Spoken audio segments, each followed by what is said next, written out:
What's going on, everyone? Welcome back to the show.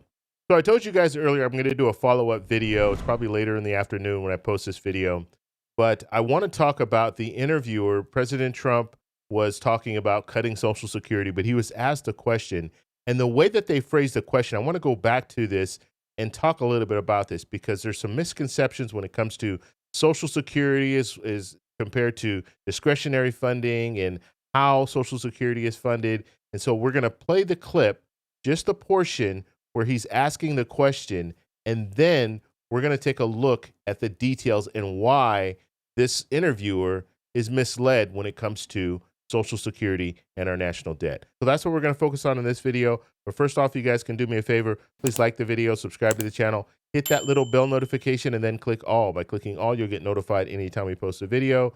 We do daily videos here, so by clicking the bell notification, clicking all, you should be getting updated every day. And just a reminder, thank you for your support. I really appreciate it. And if you'd like to follow me on Twitter and Threads, you can at the TEC Show Live. Okay, so first let's play the clip, and then I'm going to show you this illustration. We're going to go over this. Here we go. One thing that I think that at least the perception is that there's not a whole lot of difference between what you think we should do with entitlements or non-discretionary spending and what President Biden is proposing. It's almost the third rail of politics. And we've got a $34 trillion total debt built up, and very little we can do in terms of cutting spending. Discretionary is not going to help. Have you changed your outlook on how to handle entitlements, Social Security, Medicare, Medicaid, Mr. President? It seems like something has to be done, or else we're going to be stuck at 120% of debt to GDP forever. Okay, so that is the question. And you see him talking about, and what he's talking about here, he's talking about non-discretionary funding. So he's talking about Social Security and Medicare. That is mandatory spending. So the Congress can't take that money. Okay, I'll show you the illustration. We'll go over it. And now he's talking about discretionary funding, so discretionary money. So basically money that Congress does have access to, and they can use it to pay the bills, basically. And you saw him talking about the $34 trillion debt that we're currently looking at right now, but the money doesn't come from the same places. So let me explain this to you guys, and we'll show you the little illustration here. You guys know I like doing illustrations. So when we're looking at Social Security, how is Social Security funded? So when you're working, you are paying 6.2% payroll contribution, okay? Your company that you're working for, they're matching that 6.2%. So that's a total of 12.4%, okay? So you have 12.4%, and that is what's going to the Social Security Administration. Now, that goes to beneficiaries. However, it's not enough. And so that's why they're drawing from the trust fund. And the trust fund currently has about 2.7 trillion. Okay, so that's what we're looking at right now. We're looking at 12.4% going in to the Social Security Administration, and then going to people who are currently receiving benefits, and then they're topping it off with the money in the trust fund. Now, in 10 years, this trust fund is going to be depleted. And when it's depleted, that means we're only going to be able to collect from people who are working. We'll only be able to collect about 77% of what's needed. So that means there'll be a 23% cut across the board for everyone receiving Social Security benefits. That's the danger. Okay, so now that we've gone over that, the most important thing we need to know is all of this money, this 6.2%, this 6.2%, and this trust fund is off limits to Congress. They don't have access to it. Okay, they don't have access to this money. So when we're listening to the question that was asked, what he was saying is, okay, we have non-discretionary funding here, and then we have discretionary funding here. And what normally happens is if someone's working, they're paying the 6.2% into the payroll contribution, and their company is matching that 6.2%. But also, they're paying taxes. Okay, so whatever their tax rate is, they're paying taxes. And then even people who are retired, if they make enough, then they're paying taxes to the IRS. Okay, this is separate money. Okay. And then companies, corporations, of course, they're paying taxes as well. And so all this money is going to the IRS. It goes to Congress, and now Congress has discretionary spending. And they can spend this on whatever they see fit. Okay. National defense, whatever it is. And so this money is different than the payroll contribution. Okay?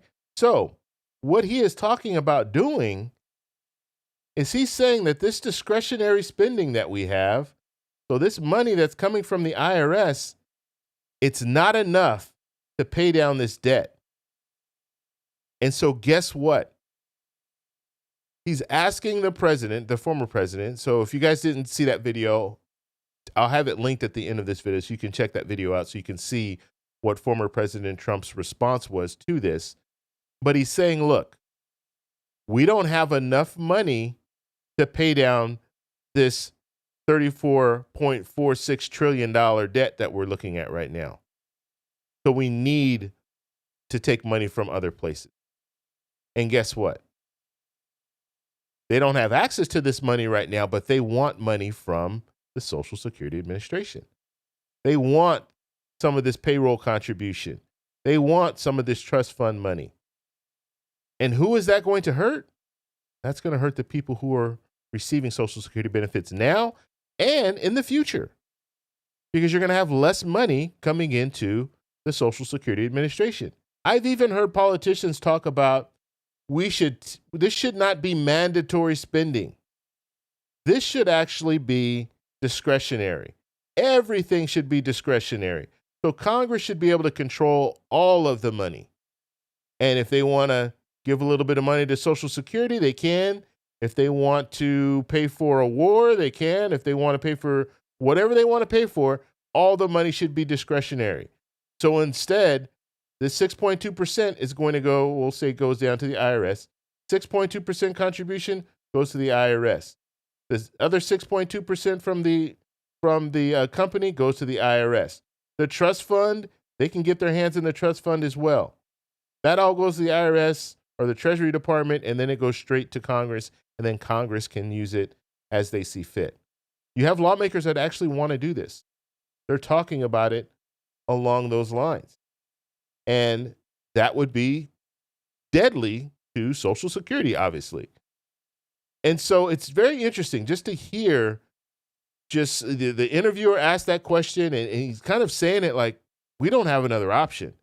We have to pull from Social Security. Now, I've heard some other things too when it comes to this. I've actually heard, because we have $1.4 trillion every year that is being paid out to people receiving benefits. And I've heard some lawmakers tie the two, tie this $1.4 trillion to our national debt. And that's really bad, because now you're leading the people to believe that Social Security is causing the debt. 1.4 trillion every year we're spending on Social Security, but they're not being specific, because that money is coming from the payroll contribution and the trust fund. That's where the money is coming from. That's the 1.4 trillion that they're talking about. It's not coming from discretionary spending. And so that money is not, that $1.4 trillion is not adding to the debt at all. It can't. That money is walled off. But you're still going to have lawmakers that are going to try to tie the two together, because that is a reason to say we need to fix it. We need to get in there. There's some wasteful spending going on in Social Security. We need to get in and make changes and do this. And let's make it all discretionary spending so we can control everything. And then we can make cuts to Social Security as we see fit. That's what they want to do. Okay, now it's not all lawmakers, but I'm saying there's some lawmakers that are talking like that. And anytime you hear a lawmaker tie Social Security funding to the national debt, you know right off that they're trying to say, look, we're at 34 trillion right now. And the reason is every year we're putting 1.4 trillion into our national debt because of Social Security. And so they're playing a very dangerous game. And I just want you guys to know that you do have people out there talking like this. And as I stated in the video earlier, know who you're voting for. Know how they feel about certain things when it comes to Social Security, retirement, when it comes to anything. You should know how your representatives feel about the issues. You should know about how the senators feel about the issues, the senators in your state, as well as the people running for president. You should know how they feel about this. And if you don't know, call them up. Ask their staff. Send them a letter. Go to a town hall and ask these questions, because this is what some lawmakers want to do. You've already heard I posted a video yesterday talking about privatized Social Security. You still have lawmakers talking about privatizing Social Security. And if you privatize Social Security, you're getting rid of Social Security. It will be gone.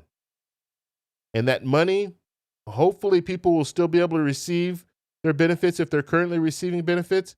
But people coming after them, you could have worked for 20, 30, even 40 years, and you might not get anything out of it because they want to privatize. They want to take that money out of the Social Security Administration. So as I talked about, the 6.2% that you're paying now, the 6.2% that your company is matching, they want to take all of that money out and say, okay, you know what? You can invest it. You can invest it in the stock market. But if you're investing that money in the stock market, guess what? That money's not going to the Social Security Administration, and it's not going to help people who are currently receiving benefits. And so you can't do it. It's impossible. And so I want to know what you guys think about this, so let me know in the comments below. If you like this video, please give me a thumbs up. Please subscribe for more, and I'll talk to you in the next one. Bye.